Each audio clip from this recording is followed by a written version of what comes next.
Turn my ringer off. Somebody might call me. Better hurry up. Frank's going to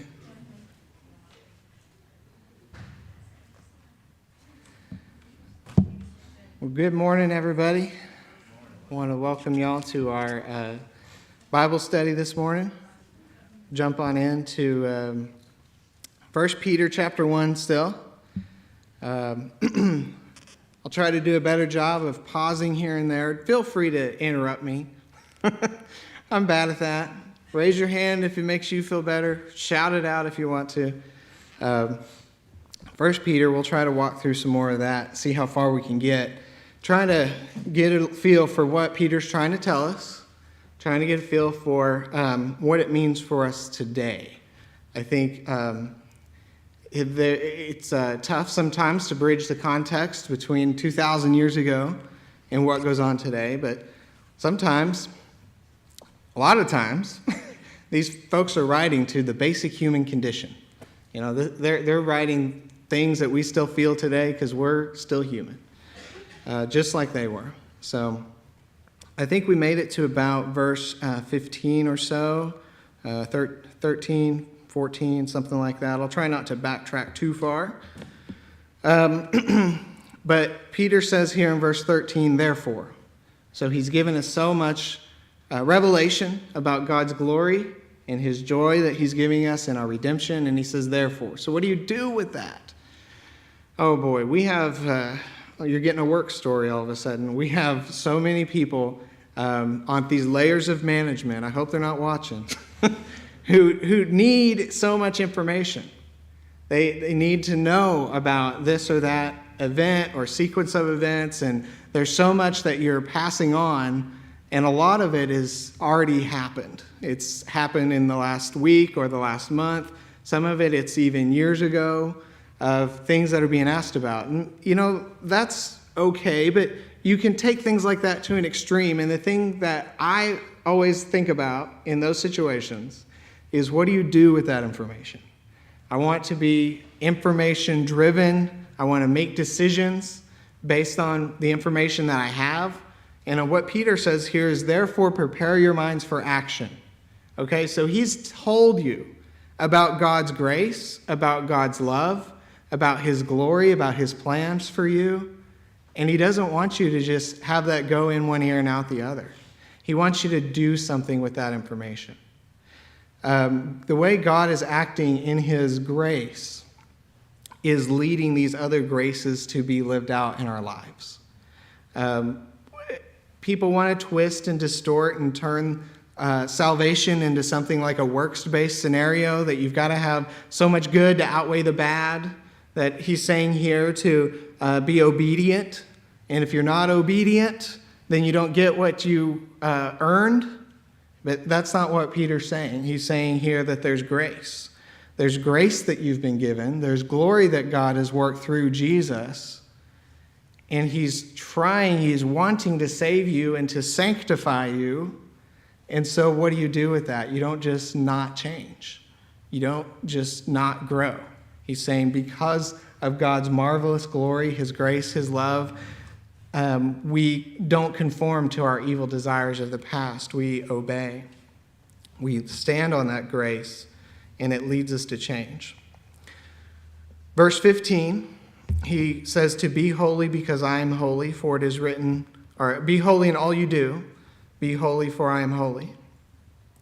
Since you call on a Father who judges each man's works impartially. That's a challenging verse. I don't want to be judged. I'm not ready for that. But I have Jesus with me. Jesus' blood is going to cover me and protect me. But he's asking me to change, to show that Jesus Christ is truly in me. If Jesus is truly in me, if Jesus is truly guiding me, then I will change. And so it is a fruit that you see in your life. Whether or not Jesus is actually changing you and has changed you, you can look for your own life and judge for yourselves. Do I have that blessing that Jesus gives me?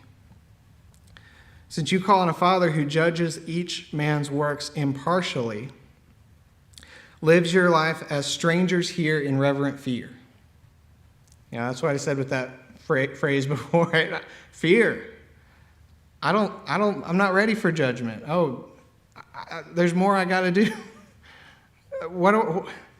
How do I have faith to know that Jesus is going to protect me, that Jesus is going to save me?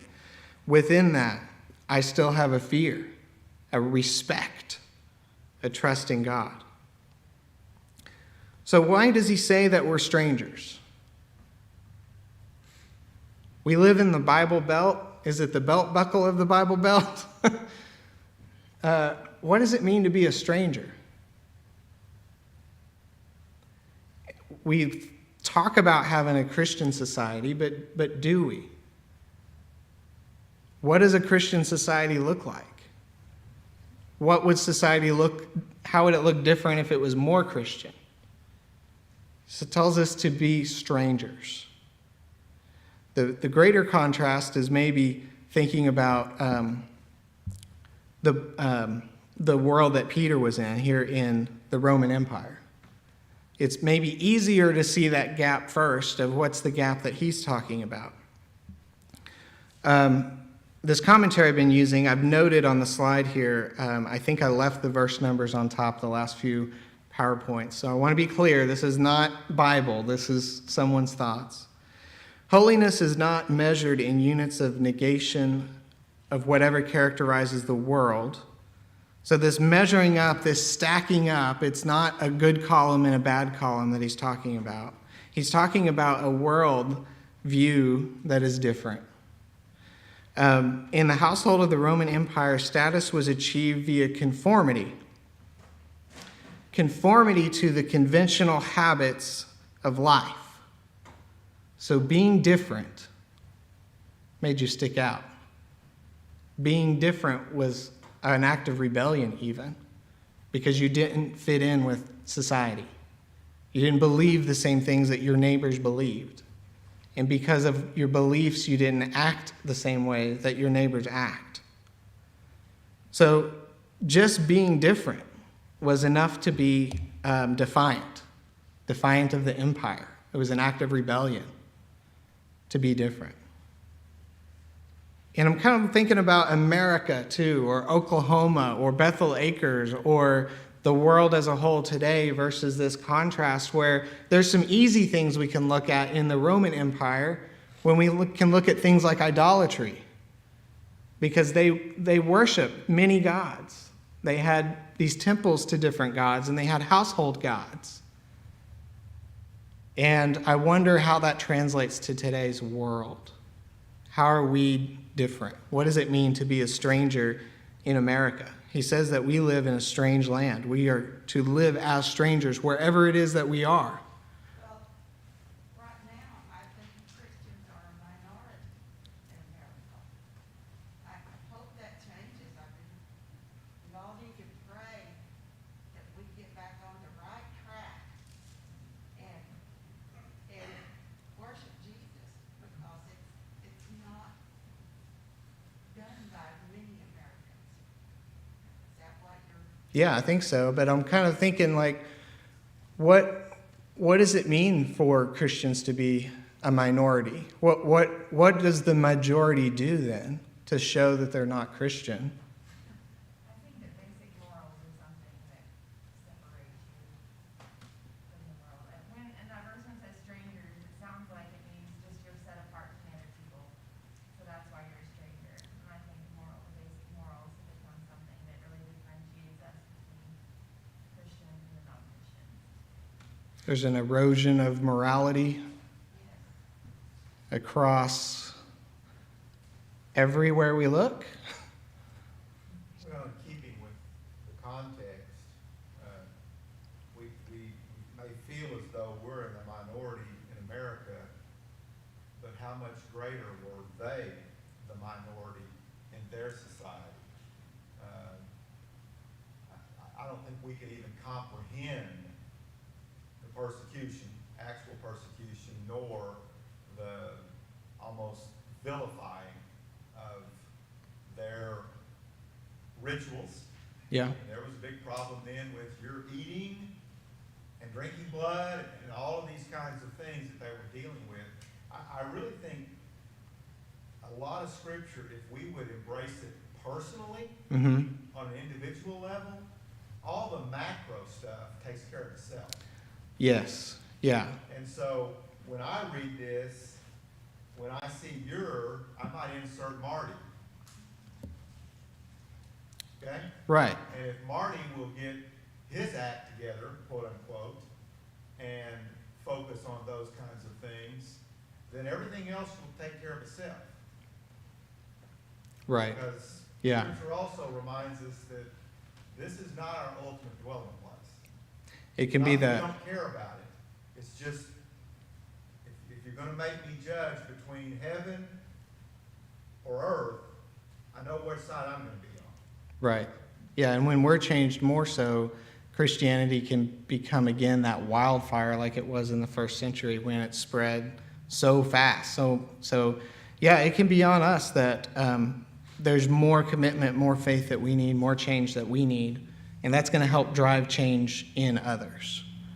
But I also like the thinking here around our persecution or our experiences are very different from theirs. And so it's very easy to sort of have some less than Christian behavior in how we present ourselves or how we communicate, and then to call ourselves persecuted when really we could have conducted ourselves in a little bit better manner.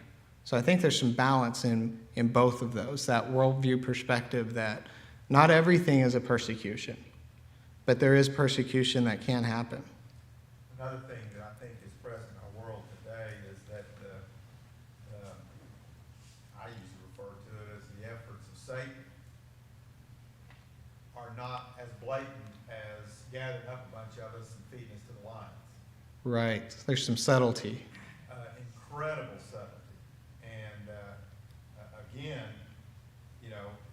verse 14 speaks volumes to me. If I'm going to be obedient, if Marty's going to be obedient, then I want to make sure I'm not conformed to the way I formerly lived. Yeah. I want to be conformed to Christ. Right. And that's my challenge. And that's, I think, part of what Peter's trying to really get us to focus on. Yeah, breaking out of my old ways and becoming the new creation that I'm destined to be. But sometimes I like that old person. I'm not sure I'm going to like the new guy so much. So I kind of cling to some of that old ways of doing things or some bad habits. Ultimately, we can call that sin. Sinful behavior, bad choices, mistakes. I mean, we can sugarcoat it, but it's sinful. Some of the things that we were before. And so that call to holiness then feeds into our view of God, helping us to see this call to holiness helps us see God in the right light. Although God is a loving and graceful, we are never to think of God as a pushover who will let us do anything we wish with no consequences, whose job it is to forgive and to let us go on sinning. Reverent fear combined with loving thankfulness is the mark of a mature Christian who seeks to become holier day by day. I really like those thoughts there around gratitude and perspective, to realize the holiness of God and his perfection, his ultimate goodness, his ultimate righteousness.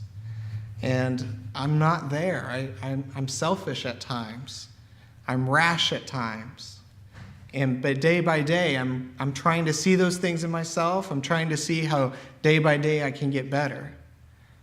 Not in the sense that I'm just going to beat myself up every day all the time, because I'll never get there, but knowing that God is going there with me, that reverent fear of God wanting to mature me. So I see that thankfulness. I mean, that's this whole first 15 verses or so is how much God has already done. So he's already done so much. He loves you so much. So don't think that he's not going to stop and leave you where you are as we continue to go on this journey of holiness, this journey of self-discipline, of growth and maturity.